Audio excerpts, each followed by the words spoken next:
নমস্কার, প্রতিমার ঝুলি থেকে আমি আজকে পাকা আমের চাটনি করে দেখাচ্ছি।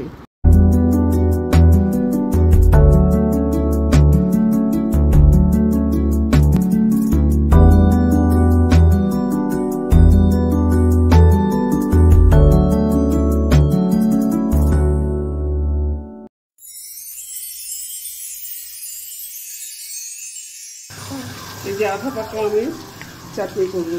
এখানে বড় সাইজের 3টা আম আছে, এরকম বড় সাইজের।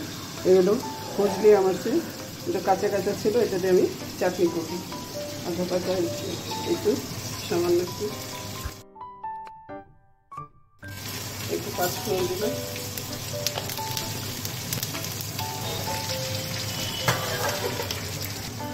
এবার আমটা দিয়ে দেবো।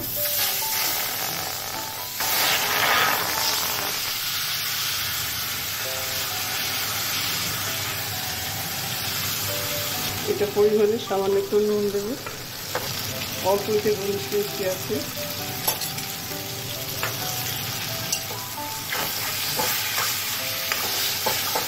এটার মধ্যে আর জল দেবো না।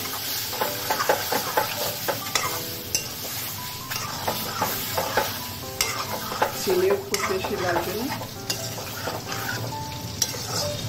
হাফ টিস্পুন হলুদ দিলাম খালি। এটা আস্তে আস্তে হোক, এবার আঁচটা কমিয়ে দিয়ে এটা থেকে জল বেরোবে, তারপরে অল্প পরিমাণে চিনি দিয়ে নামালেই হয়ে যাবে। এই কাজটা কমিয়ে দেবে।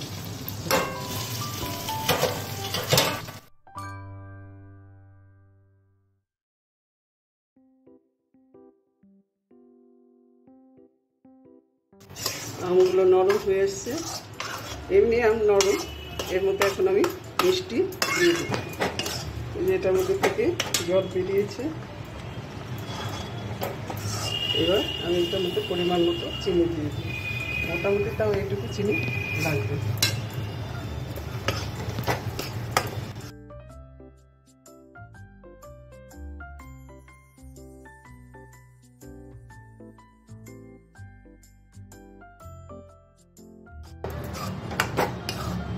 এই পরিমাণে এইভাবে রাখলাম। এর মধ্যে জল দিন এক ফোঁটা, ওই চিনিতে আমের রসে যা হয়েছে এরকম চাটনিটা হয়ে গেল, আর কিছু দিলাম না।